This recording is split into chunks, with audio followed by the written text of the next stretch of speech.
Assalamualaikum warahmatullahi wabarakatuh. Waalaikumsalam warahmatullahi wabarakatuh. Siswa kelas 7 apa kabar? Baik. Siapkah kalian untuk belajar? Siap. Semangat semuanya, dengar dengan seksama. Siswa kelas 7 semuanya Luar biasa. Ibu guru bagaimana kabarnya? baik. Siapkah ajari kami semua? Siap. Kami siap belajar dengan seksama. Kami siap, kami fokus, kami bisa. Luar biasa. Tepuk tangan. Marilah kita buka pelajaran kita pada hari ini dengan berdoa bersama. Bismillahirrahmanirrahim. Raditu billahi robban wa bil islami dina wa bil qur'ani imama wa bi Muhammadin sallallahu alaihi wasallam nabiyyan wa rasulah.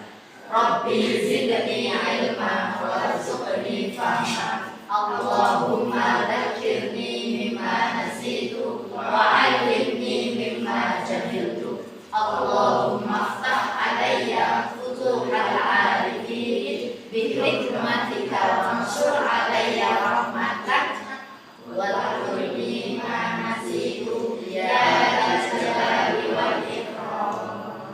Ya, sudah pada sarapan? Alhamdulillah. Ada beberapa anak yang tidak masuk hari ini, maka coba kita absen terlebih dahulu. Yang namanya ibu sebut, jawab hadir atau hadirah atau tidak, ya. Jawabkan untuk temannya yang tidak hadir. Oke.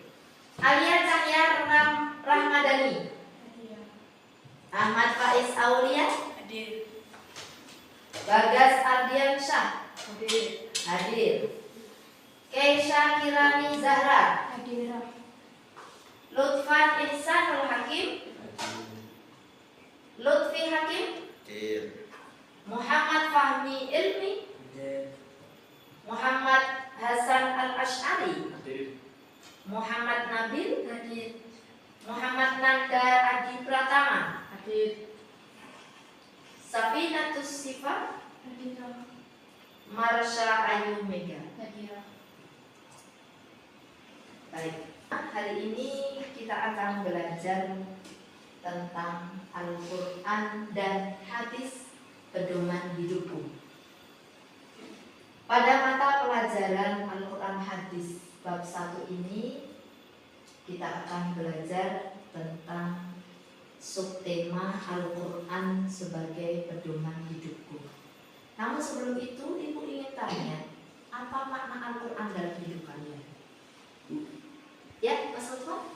Penghiburan dan ketenangan. Kenapa kamu bisa menjawab seperti itu? Ketika saya membaca Al-Quran, hati saya merasa tenang. Oh ya, terima kasih. Ada lagi yang lain? Yang Mbak Marsha? Karena Al-Quran pemimpin hidup saya dan untuk selalu berada di jalan yang benar.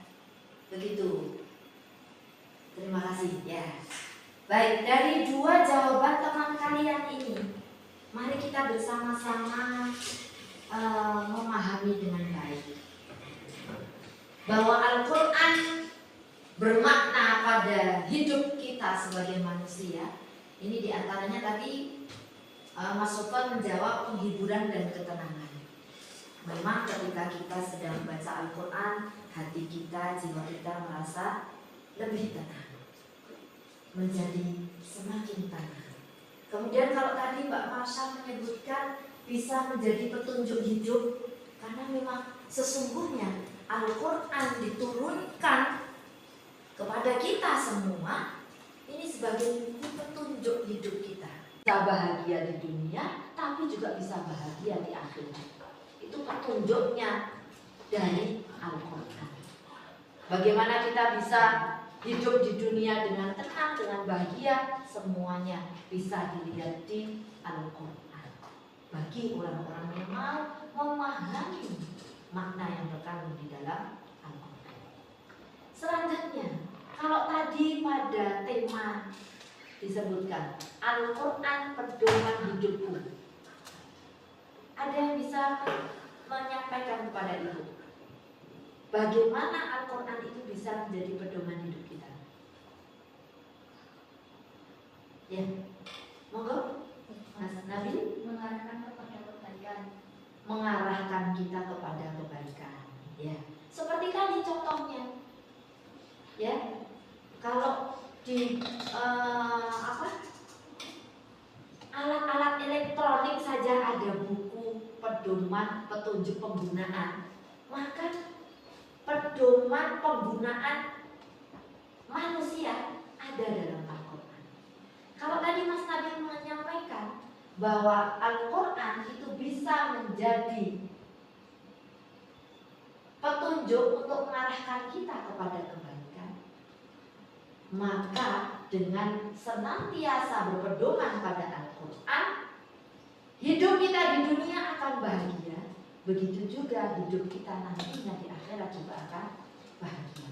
Maka sebagai seorang muslim, kita wajib menjadikan Al-Quran sebagai petunjuk pertama. Sebagai sumber ajaran, kita kembali kepada Al-Quran. Karena Al-Quran adalah sumber hukum pertama.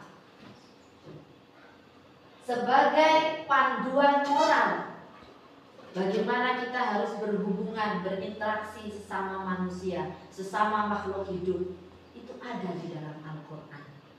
Ketika secara eksplisit tekstual di dalam Al-Quran tidak ada, maka ada sumber hukum yang kedua, yaitu Al-Hadis.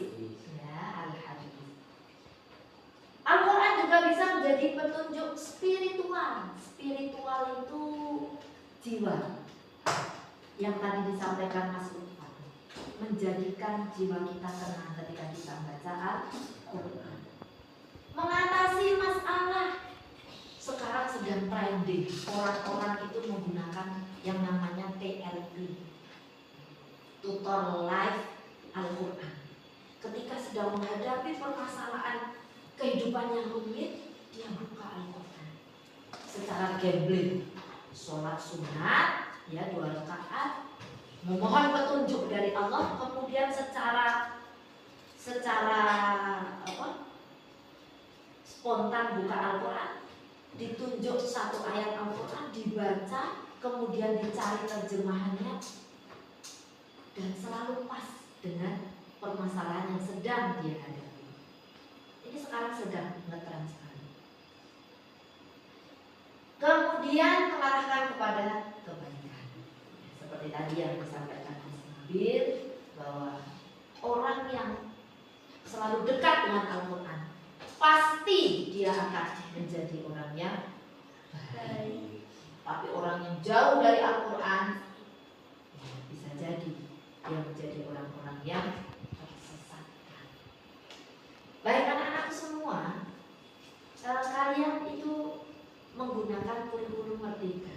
Maka ketika ibu menyampaikan proses pembelajaran seperti ini, maka tujuan utamanya harus tercapai.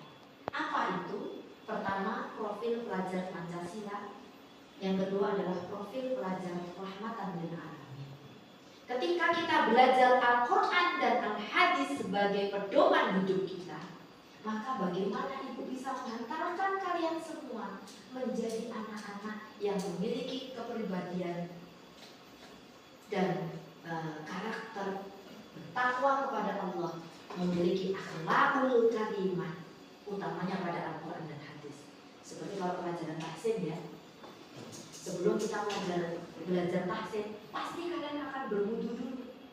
Itu salah satu akhlakul karimah, akhlak kita kepada Al-Quran. Setelah itu kalian membawa Al-Quran, membawa Al-Quran di orang ini, tapi semuanya dekat di dada. Itu akhlak kepada Al-Quran. Yang berikutnya, gotong royong. Ketika kemarin Qurannya kurang satu, bisa kemudian joinan. Itu juga termasuk berkebinekaan global.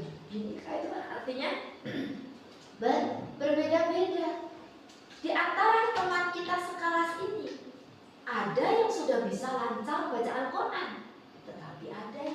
belum bisa. Maka kita kemudian berapa? Tasamuh, punya toleransi. Oh, yang belum bisa baca Al-Quran, ya dibimbing oleh Mubrina di luar membaca Iqra, qiraati, yang bu'an pada jam-jam di luar jam pelajaran, sehingga mereka tetap bisa mengikuti pelajaran-pelajaran agama. Kemudian untuk profil pelajar rahmatan lil alamin, ta'addub itu sebetulnya yang berakhlakul karimah, cuma bahasanya yang berbeda. Kalau profil pelajar Pancasila itu dari Kementerian Pendidikan Nasional, sedangkan yang pelajar rahmatan lil alamin ini dari Kementerian Agama. Tawasud artinya tengah-tengah, seimbang. Tawasud itu artinya berkeadilan, ya, bisa menempatkan sesuatu pada tempatnya. Ketika jamnya tahsin, ya semuanya baca Al-Quran. Ibu ingin tanya, apa yang kalian ketahui tentang Al-Quran? Definisi, pengertian tentang Al-Quran. Ada beberapa clue. Yang pertama, bahwa Al-Quran itu adalah firman Allah. Yang kedua, disampaikan kepada Nabi Muhammad Sallallahu Alaihi Wasallam. Karena kalau kitab Zabur disampaikan kepada Nabi Daud alaihissalam, kitab Injil disampaikan kepada Nabi Isa alaihissalatu wassalam. Ya. Maka pengertian Al-Quran salah satunya adalah disampaikan kepada Nabi Muhammad Sallallahu Alaihi Wasallam. Selanjutnya, melalui siapakah Al-Quran itu disampaikan kepada Nabi Muhammad? Tentunya tidak langsung dari Allah, maka melalui malaikat Jibril. Berikutnya, untuk siapa Al-Quran itu disampaikan? Seluruh manusia. Kalau nabi-nabi yang terdahulu, ini kitab wahyu yang diturunkan itu hanya sebatas kepada kaumnya saja. Tetapi Al-Quran ini disampaikan kepada seluruh manusia, dari umatnya Kanjeng Nabi sampai ila yaumil qiyamah. Selanjutnya yang terakhir adalah secara mutawatir. Secara mutawatir itu artinya disampaikan oleh orang banyak kepada orang banyak oleh orang banyak. Jadi tidak mungkin ada apa istilahnya? Ada kong kali kong, ada strategi untuk penipuan atau yang lainnya.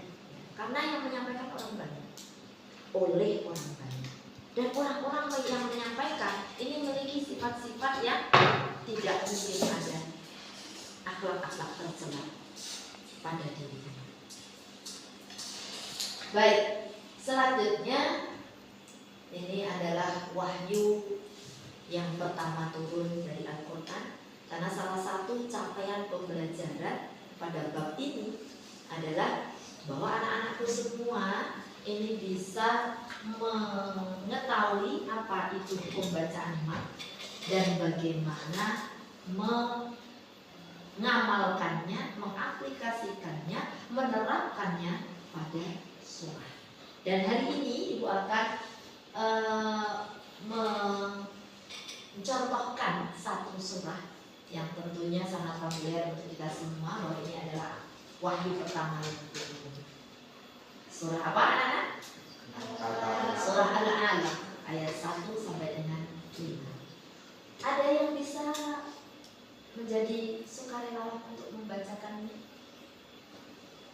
Baik, terima kasih Mas Ilmi sebelumnya sudah berkenan untuk secara sukarela membaca ayat 1 sampai dengan 5. Silakan, yang keras biar yang pendek.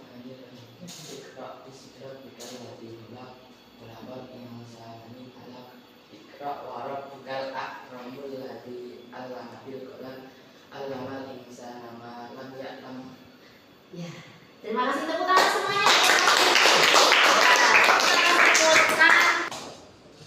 Ibu ingin membagi kelas ini menjadi 3 kelompok. Adapun masing-masing kelompok ini akan membahas tentang satu, mengapa orang Islam banyak yang berbuat maksiat. Kemudian kelompok kedua ini membahas mengapa saat orang-orang Islam terkena masalah banyak yang lari ke dukun. Selanjutnya kelompok 3 membahas bagaimana pendapatmu tentang Al-Quran yang hanya dijadikan pajangan di rumah. Silakan, waktu kalian hanya 10 menit untuk membahas tema-tema ini. Untuk diskusi kelompok, waktu sudah habis. Untuk itu Ibu persilakan kelompok pertama terlebih dahulu untuk mempresentasikan, menyampaikan hasil diskusi kelompoknya. Kelompok 1 akan diwakili oleh Mbak Zahra. Ya, silakan. Assalamualaikum warahmatullahi wabarakatuh. Waalaikumsalam warahmatullahi wabarakatuh. Saya Gracia Firani Zahra, bagian dari kelompok 1, akan mempresentasikan hasil diskusi kelompok kami mengenai mengapa orang Islam banyak yang berbuat maksiat, karena tidak takut oleh Allah dan tidak mau menyadari keberadaan Allah. Demikian presentasi kelompok kami. Wassalamualaikum warahmatullahi wabarakatuh. Waalaikumsalam warahmatullahi wabarakatuh. Terima kasih Mbak Zahra, kembali ke tempat. Selanjutnya untuk kelompok 2. Assalamualaikum warahmatullahi wabarakatuh. Waalaikumsalam warahmatullahi wabarakatuh. Saya Muhammad Nanda Adi Pratama. Saya akan menyampaikan presentasi di depan. Mengapa saat orang-orang Islam terkena masalah banyak yang lari ke dukun? Karena bisa menyelesaikan masalah secara instan. Ya, silakan ditutup. Assalamualaikum warahmatullahi wabarakatuh. Waalaikumsalam warahmatullahi wabarakatuh. Dari kelompok 3. Oh, Mas Faiz. Assalamualaikum warahmatullahi wabarakatuh. Waalaikumsalam warahmatullahi wabarakatuh. Saya Faiz mewakili dari kelompok 3 ingin menyampaikan hasil diskusi kelompok kami tentang bagaimana pendapatmu tentang Al-Quran hanya dijadikan pajangan di rumah. Pendapat kami adalah contoh perilaku terpuji Yang tidak terpuji. dan tidak boleh ditiru karena Al-Quran berteman di kita dan harus dibaca dan harus dipahami. Demikian presentasi dari kelompok saya. Wassalamualaikum warahmatullahi wabarakatuh. Waalaikumsalam warahmatullahi wabarakatuh. Kesimpulan terkait dengan subtema kita pada hari ini. Yang pertama, bahwa Al-Quran sebagai pedoman hidup kita harus mengetahui pengertiannya terlebih dahulu. Ada yang masih ingat pengertian Al-Quran? Al-Quran adalah firman Allah, ya, yang disampaikan kepada Nabi Muhammad SAW melalui malaikat Jibril, disampaikan kepada seluruh manusia secara mutawatir. Sampai di sini mungkin ada pertanyaan? Oke, sedikit clue untuk pertemuan berikutnya, kita akan membahas tentang fungsi-fungsi Al-Quran. Baik, sebelum kita akhiri, seperti biasa, nakhtatim bilhamdalillah. Alhamdulillah. Uhayyi illal liqa. Ma'assalamah. Akhiran ma'an najah. Syukran Ustazah. Saya akhiri. Wassalamualaikum warahmatullahi wabarakatuh.